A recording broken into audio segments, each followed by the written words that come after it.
नमस्कार विद्यार्थ्यांनो, बघा विद्यार्थ्यांनो, आजच्या व्हिडिओमध्ये आपण TCS आणि IBPS ने विचारलेले काही महत्त्वाचे प्रश्न बघणार आहोत। या प्रश्नांचा तुम्हाला परीक्षेमध्ये नक्कीच फायदा होणार आहे, तर व्हिडिओ स्किप न करता पूर्ण बघा।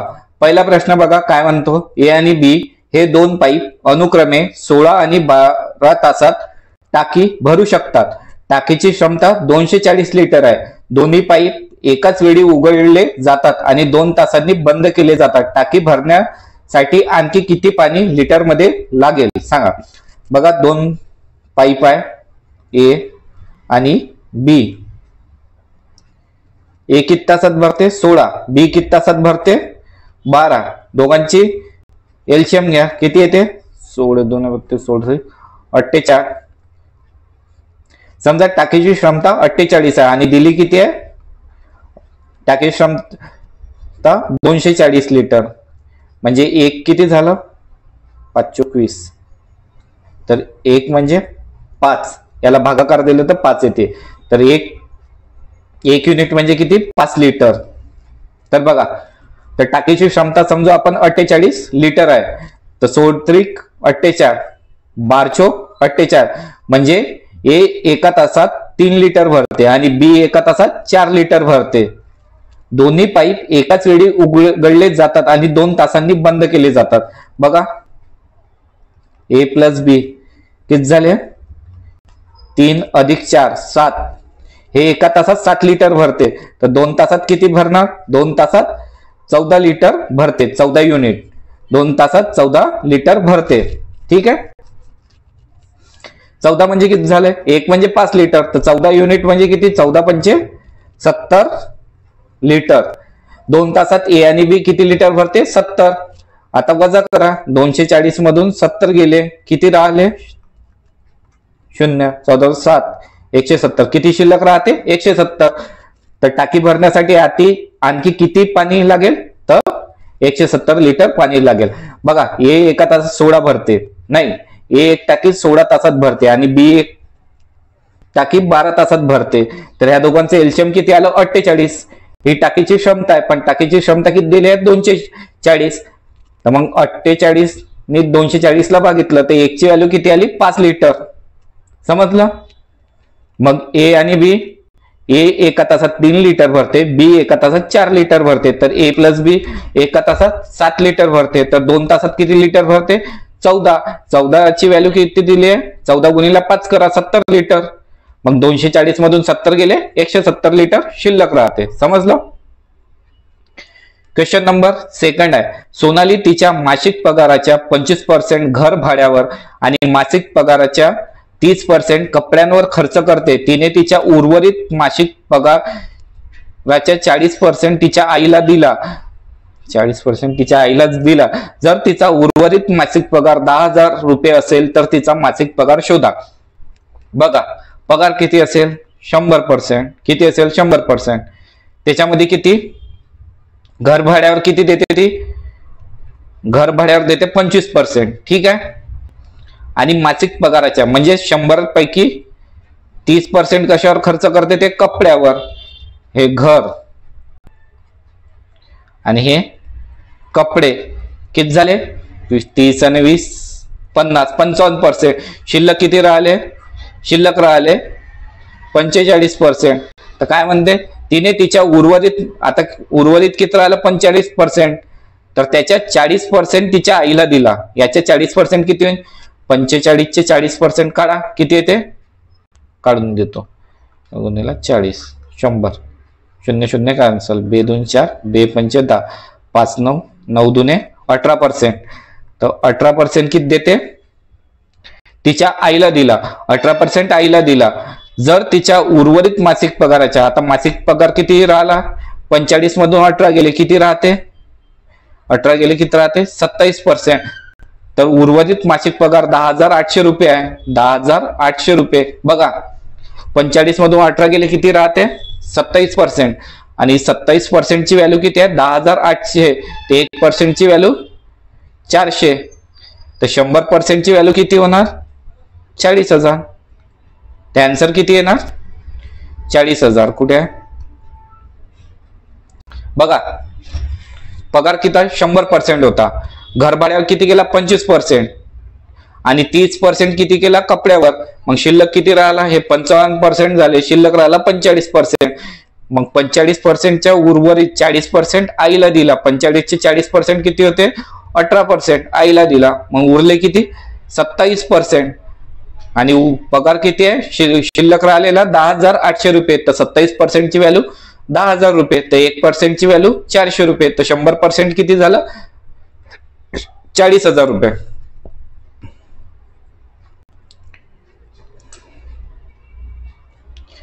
क्वेश्चन नंबर 3 आहे, 60 लिटर मिश्रणात दुधाचे पाण्याशी असलेले गुणोत्तर 7:3 आहे. बघा 7 लिटर गुणोत्तर किती आहे 7:3, म्हणजे किती झाले 7 आणि 3 10, 10 म्हणजे किती आहे 60, तर 1 म्हणजे किती झालं 6.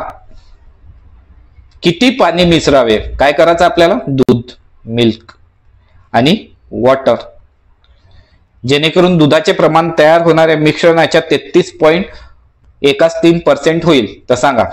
बघा आपल्याला दूध तेवढंच ठेवायचं आहे, पण पाण्याचं प्रमाण टाकायचं आहे, पाण्याचं प्रमाण वाढवायचं आहे. किती वाढवायचं आहे, बघा 1% म्हणजे किती 6, 1 ची व्हॅल्यू 6, तर 7 ची व्हॅल्यू किती होणार 42 आणि 3 ची व्हॅल्यू 18, म्हणजे याच्यात दूध किती आहे 42% आणि पाणी किती आहे 18%. तर आपल्याला दूध जसं तसं ठेवायचं आहे. आणि पाण्यामध्ये किती पाणी टाकायचं, तर समजा आपण 1 लिटर पाणी टाकत आहोत, तर गुणोत्तर किती होईल म्हणते तयार होणाऱ्या दुधाचे गुणोत्तर 33.5% म्हणजे किती होते 33% म्हणजे 1:3, तर दुधाचे प्रमाण किती होईल 1:3. बघा दुधाचे प्रमाण 1:3 होईल, मग शिल्लक किती राहते 2:3, शिल्लक किती राहते 2:3. हे झाले दुधाचे प्रमाण, समजलं. बघा 3तून 1 पाण्याचं प्रमाण दुधाचं प्रमाण आहे, तर मग पाण्याचं प्रमाण किती राहील 2:3. करा याला सॉल्व, 3 3 कॅन्सल, 42 दुने 84, 1 ने आला 18x प्लस x, 14तून 8 गेले 4 गेले, किती राहते 6, 76 आहे का, सॉरी 84 कसे 66, किती राहते 66. म्हणजे किती लिटर पाणी टाकावं लागेल आपल्याला 66 लिटर पाणी टाकावं लागेल. बघा 42 18, दूध किती होतं 42, पाणी किती टाकायचं आहे 1 टाकायचं आहे, मग दुधाचं प्रमाण किती होईल 1:3. बघा दिलाय, तर मग पाणी किती राहील 2:3. 3तून 1 पाणी असेल तर 3त 2, 3च 1 दूध असेल तर 3च 2 किती राहील पाणी राहील. याला सॉल्व करा आता. बघा विद्यार्थ्यांनो, तुम्हाला व्हिडिओ आवडत असेल तर व्हिडिओला लाईक करा आणि चॅनलवर नवीन असाल तर चॅनलला सबस्क्राईब करा. तसेच आपला टेलिग्राम आणि व्हॉट्सअप ग्रुप सुद्धा जॉईन करून घ्या, तेथे सर्व महत्त्वाचे अपडेट्स वेळोवेळी तुम्हाला मिळत राहतील. आणि तुम्ही हा व्हिडिओ कुठल्या जिल्ह्यातून बघत आहेत ते मला कमेंटमध्ये सांगा, जेणेकरून मला माहित पडेल माझे विद्यार्थी माझा व्हिडिओ कुठल्या कुठल्या जिल्ह्यातून बघतात. आणि तुम्हाला व्हिडिओ कसा वाटला ते सुद्धा मला कमेंटमध्ये सांगा.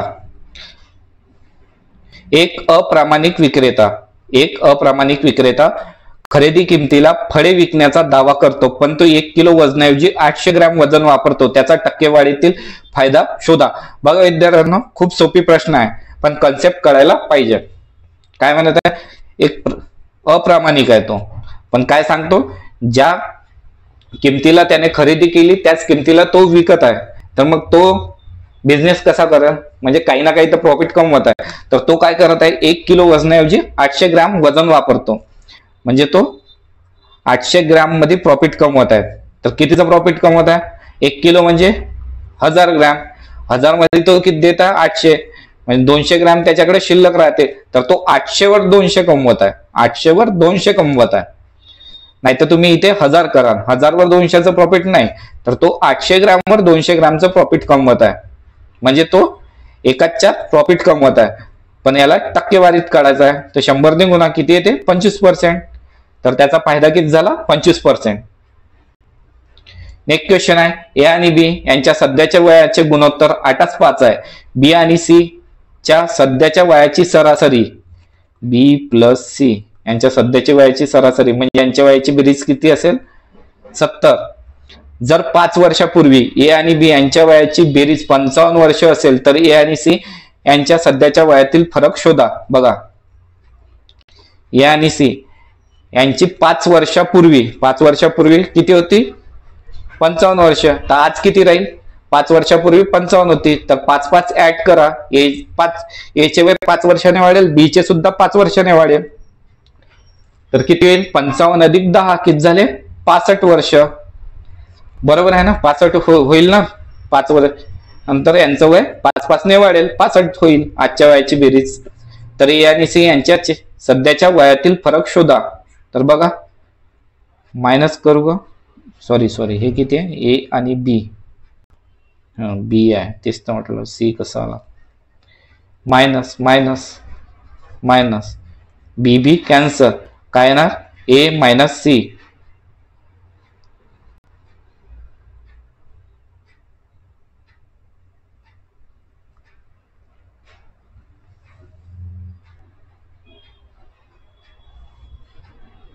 किती येते? 5 येते. तर यांच्या वयातील फरक किती? 5 वर्ष. यांच्या वयातील फरक किती येते? 5 वर्ष. नेक्स्ट क्वेश्चन आहे, एका व्यक्तीने प्रवाहाच्या दिशेने 32 किलोमीटर अंतर 240 मिनिटात आणि त्याच व्यक्तीने प्रवाहाच्या विरुद्ध दिशेने 48 किलोमीटर अंतर 1440 मिनिटात पार केले तर प्रवाहाचा वेग किती? बघा, प्रवाहाचा वेग काय असते? प्रवाहाच्या दिशेने स्पीड कशी असते?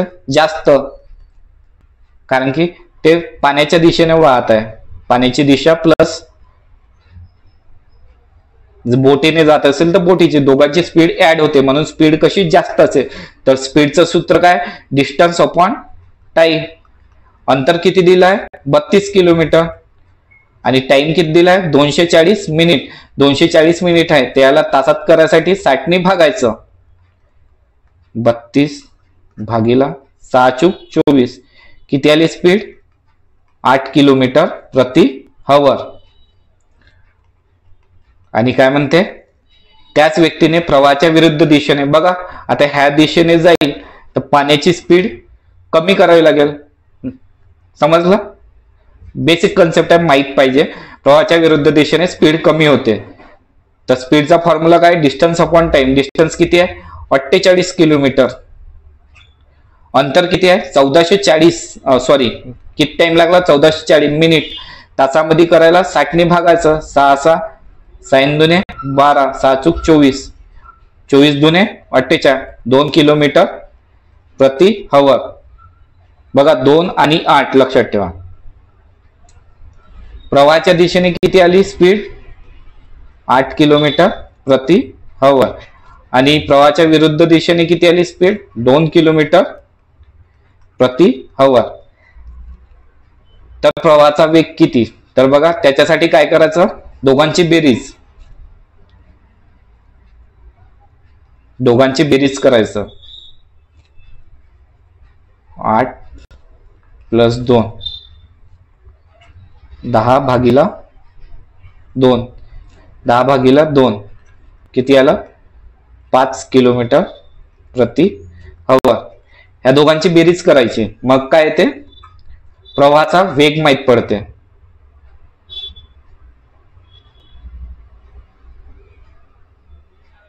सॉरी, हा प्रवाहाचा वेग नाही, हे झाली नावाची स्पीड, म्हणजे ज्या नावची स्पीड आहे. आणि प्रवाहाचा वेग काढायचा असेल तर प्रवाहाचा वेग कसा काढायचा? ह्या दोघांची वजाबाकी करायची. 8 - 2/2 किती येते? 6/2 किती येते? 3 किलोमीटर प्रति हवर. त्याचे आन्सर काय? 3 किलोमीटर प्रति हवर. हे झाला प्रवाहाचा वेग. आणि नावाची स्पीड किती असेल? तर ती आहे 5 किलोमीटर प्रति हवर. तर त्यासाठी काय करायचं? x + y/2 हा झाला प्रवाहाचा वेग, नावाचा वेग. आणि x - y/2 हे झाला प्रवाहाचा वेग. नेक्स्ट क्वेश्चन आहे 25 याला सॉल्व्ह करायचं. बघा 25.8%ला आपण असं लिहू शकतो 25%. 25% म्हणजे 25/100. ऑफ म्हणजे गुणाकार. 979.92 म्हणजे किती झाला 980 प्लस 899 हा पॉइंट असेल. तर 899 ला आपण असं लिहू शकतो 900 वजा 24.93 म्हणजे 25%. ऑफ म्हणजे गुणाकार. 215 ला 216 कारण की 0.9 आहे. करा 1/4 तर किती येते 1/4. याला सुद्धा 1/4. 4 दुने 8 4 चोक 16 4 म्हणजे 245 30 वजा 4 पंचे 20 4 चोक 16 किती झाले 275 वजा 54. करा सॉल्व. 5 4 1 7 5 2 किती आले आन्सर 221.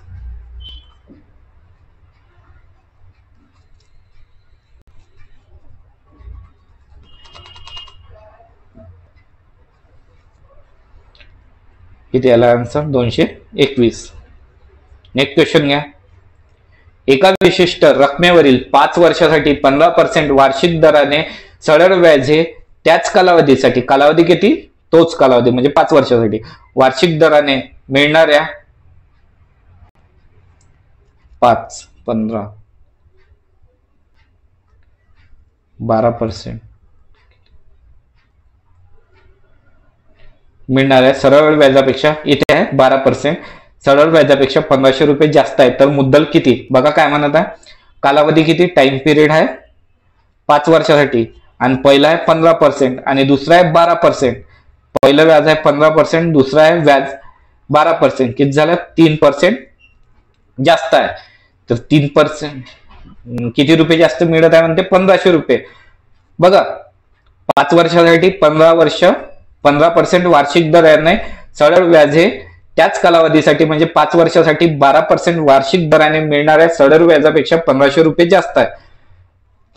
म्हणजे 15% आणि 12% बरोबर आहे. 15% वाल्याचा व्याज जास्त मिळेल 12% पेक्षा.